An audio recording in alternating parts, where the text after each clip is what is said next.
نحمده ونصلي ونسلم على رسوله الكريم أما بعد فأعوذ بالله من الشيطان الرجيم بسم الله الرحمن الرحيم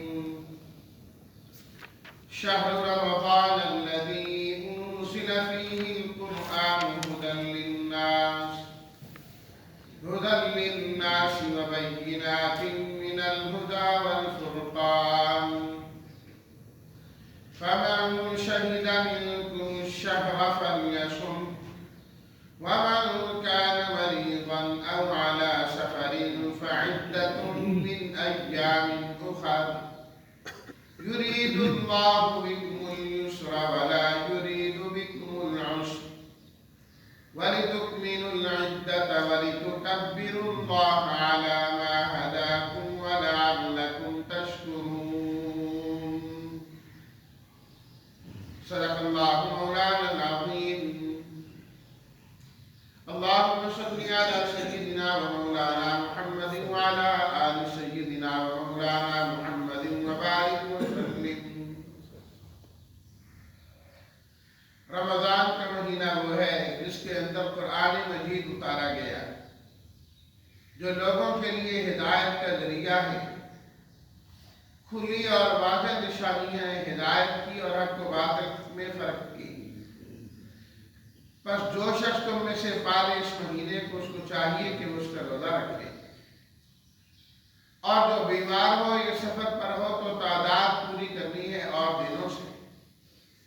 اللہ تمہارے ساتھ آسانی کا ارادہ کرتے ہیں اور تمہارے ساتھ مشکل کا ارادہ نہیں کرتے، اور تاکہ تم پوری کرو تعداد کو، اور تاکہ تم اللہ کی بڑائی بیان کرو اس پر کہ اس نے تمہیں ہدایت دی ہے، اور تاکہ تم شکر ادا کرو۔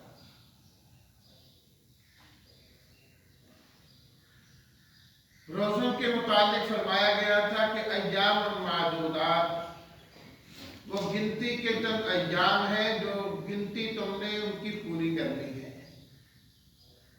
وہ کون سے ایام ہیں؟ اللہ تعالیٰ نے یہاں تفصیل فرما دی، فرمایا شہر رمضان، وہ رمضان کا مہینہ ہے کہ اس پورے ایک مہینے کے اندر روزے رکھنے۔ رمضان رمز سے ہے، رمضان اس کا معنی ہوتا ہے جلا دینا۔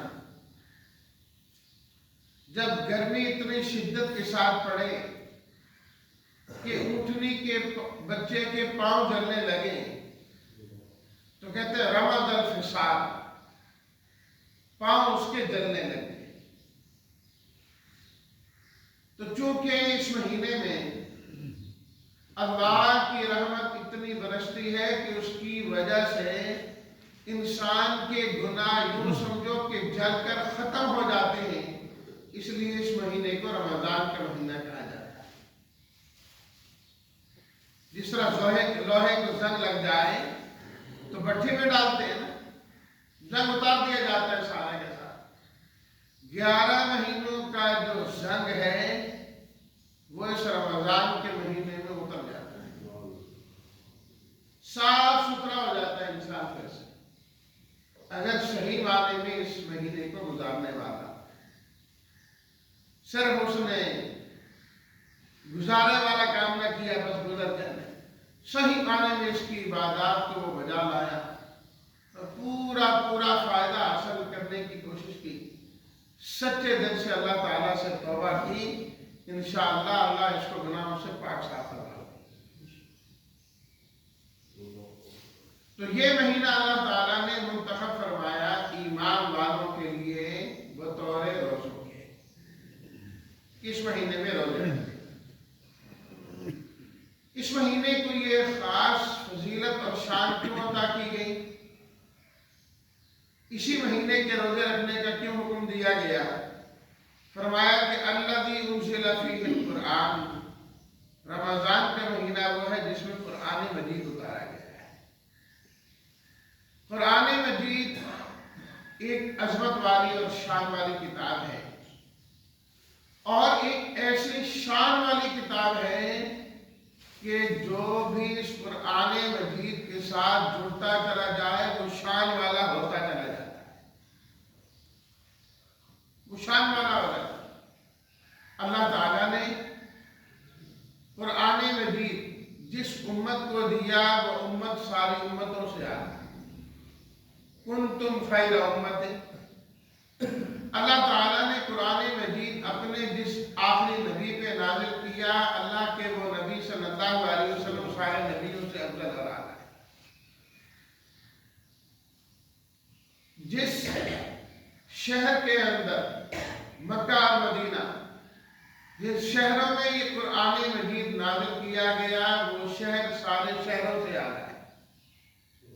لا اقسم بهذا البلد وانت حل بهذا البلد ووالد وما ولد، اللہ نے اس شہر کی قرآن میں قسمیں کھائی۔ وهذا البلد الامین، بلد امین کی ہمیں قسم، شہر بھی آ جس رات میں یہ قرآن نازل ہوا وہ رات بھی آ اِنَّا أَنزَلْنَاهُ فِي لَيْلَةِ الْقَدْرِ، تو فرمایا اسی طرح جس مہینے میں قرآن نازل ہوا وہ مہینہ بھی سارے مہینوں سے آتا ہے۔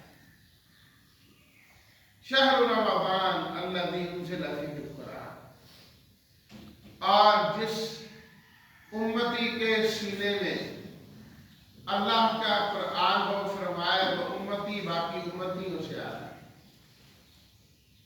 اس کی شان باقیوں سے بلند ہے، چاہے وہ دنیاوی اعتبار سے کمزور ہی کیوں نہ ہو، لیکن قرآن مجید جس شخص کے پاس ہے، یہ دولت جس کے پاس ہے، اس کا مقام بہت بلند ہے۔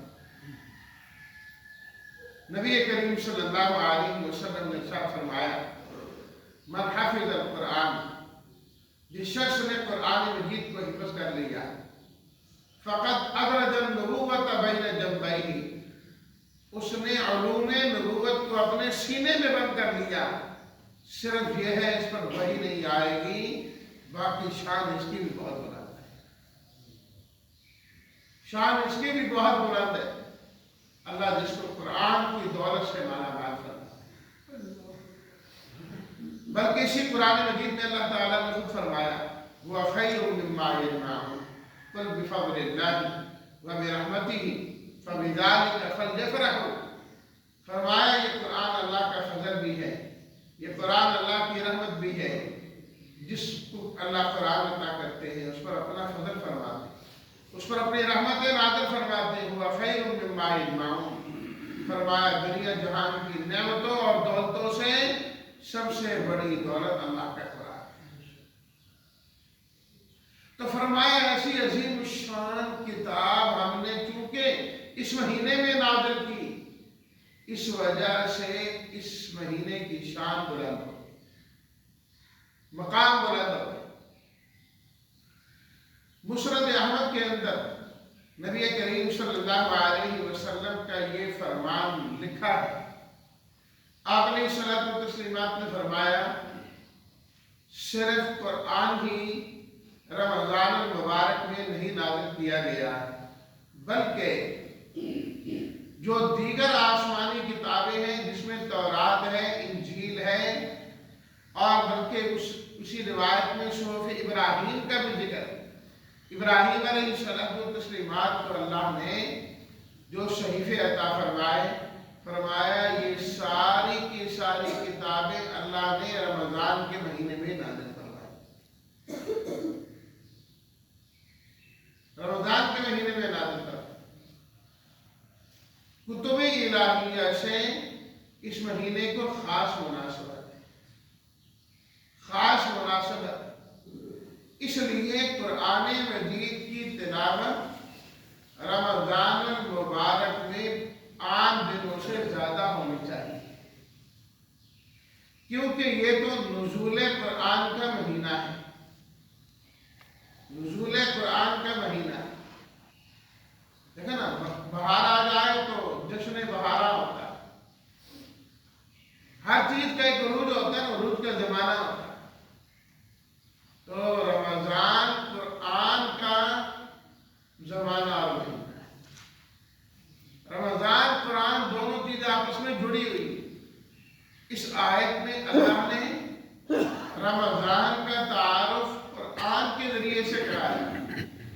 کہ رمضان کیا ہے؟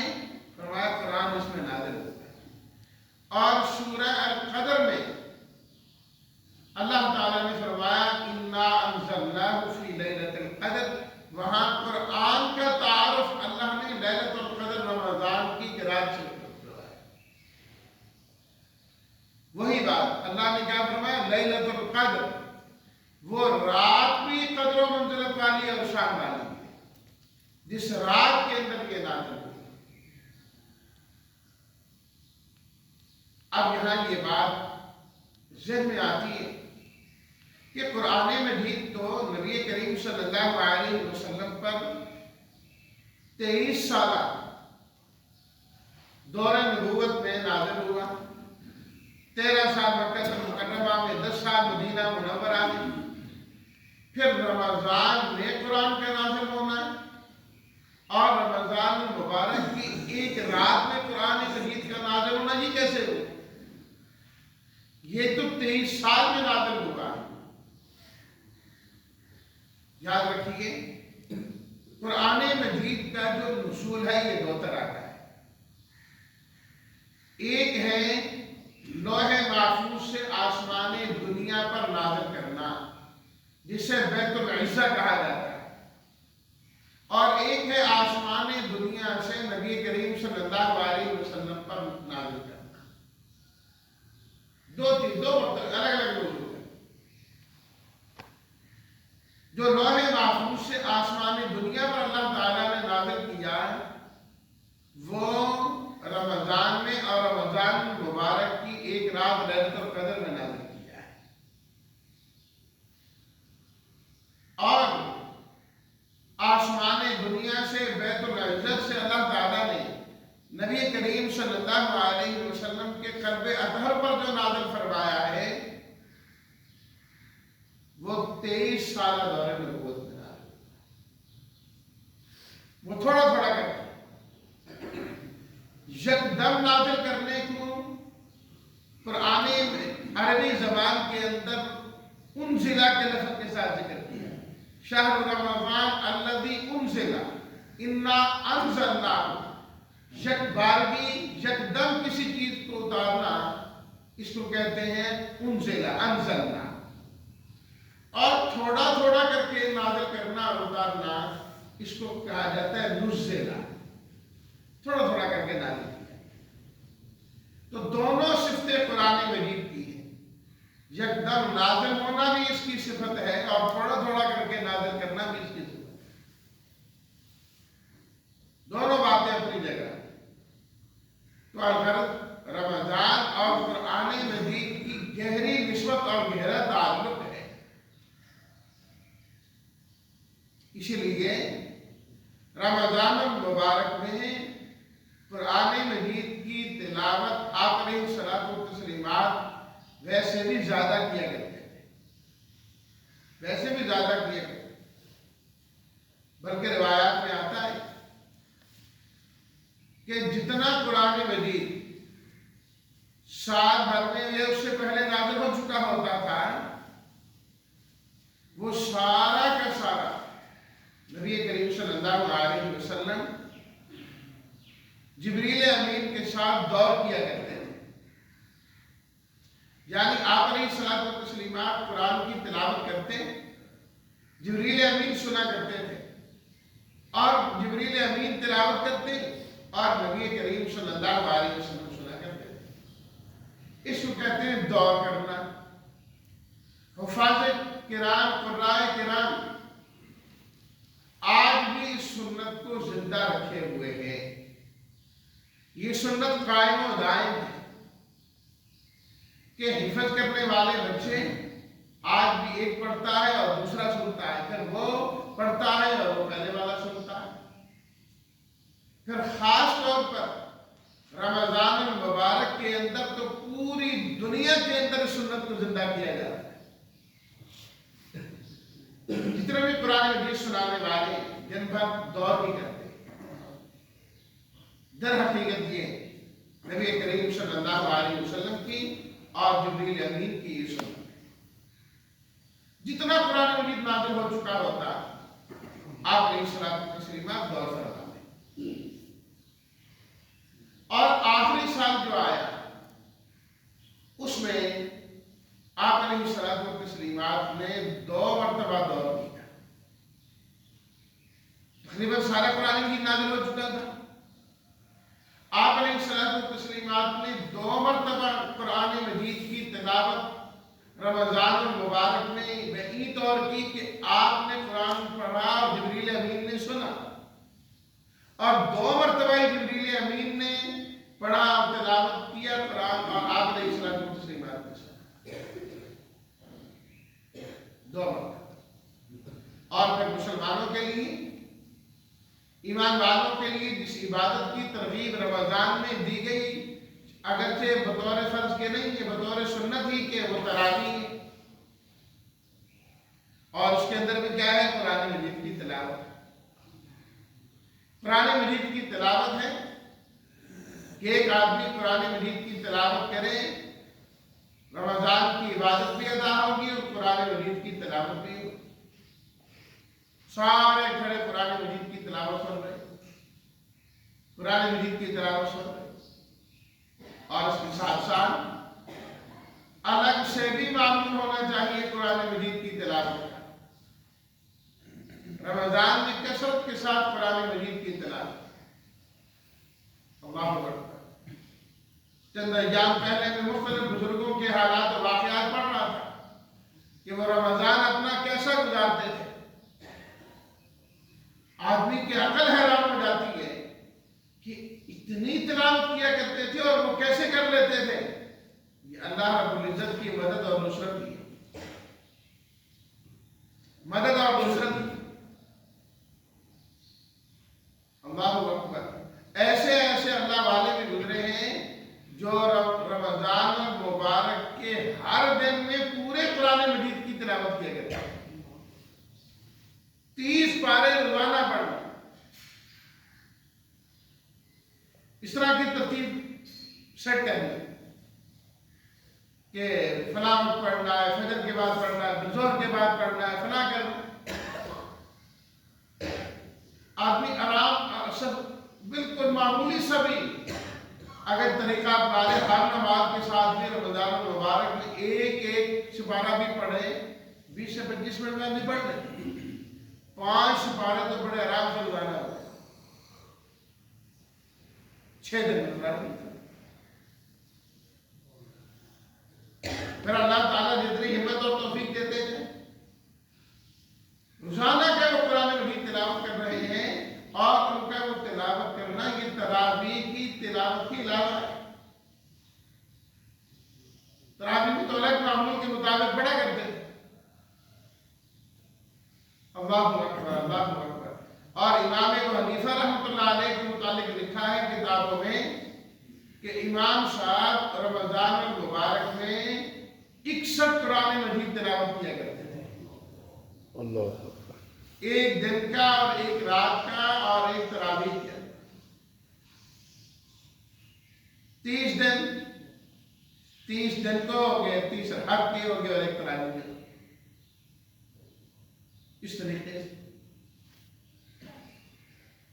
شیخ الحدیث مولانا محمد زکریا رحمۃ اللہ علیہ نے لکھا ہے اپنی آپ بیتی میں اپنے متعلق، فرمایا کہ ہمارے خاندان میں تو یہ معمول تھا، مرد تو مرد، ہماری تو خواتین بھی روزانہ قرآن مجید کی تلاوت اس طریقے سے کرتی کہ پورا قرآن مجید پڑھتے. شوق کی بات ہے. جب انسان بار بار پڑھتا ہے تو روانگی آ جاتی ہے قرآن مجید پڑھنے. عام آدمی کو جلدی سے پڑھے کہ یار مطالعہ پتہ نہیں لگے، زبان پر ہی حروف نہیں چڑھ رہے ہیں، لیکن جب بار بار پڑھتے رہیں اللہ تو اللہ تعالیٰ جاری فرما دیتے ہیں کہ جاری فرما دیتے ہیں کہ تو اگر جو رمضان ہے یہ قرآن کا مہینہ ہے، اللہ نے قرآن نازل ہی اسی میں کیا ہے، اسی میں کی، اسی کی وجہ سے اللہ تعالیٰ نے رمضان کو فضیلت دی، اور یہ فضیلت والا مہینہ اللہ نے روزوں کے لیے منتخب کیا. رمضان، روزے اور قرآن ان تمام چیزوں کو جمع کر دیا گیا ہے. اللہ تعالیٰ اس آنے والے رمضان میں ہمیں کثرت کے ساتھ قرآن کریم کی تلاوت کرنے کی توفیق ملے.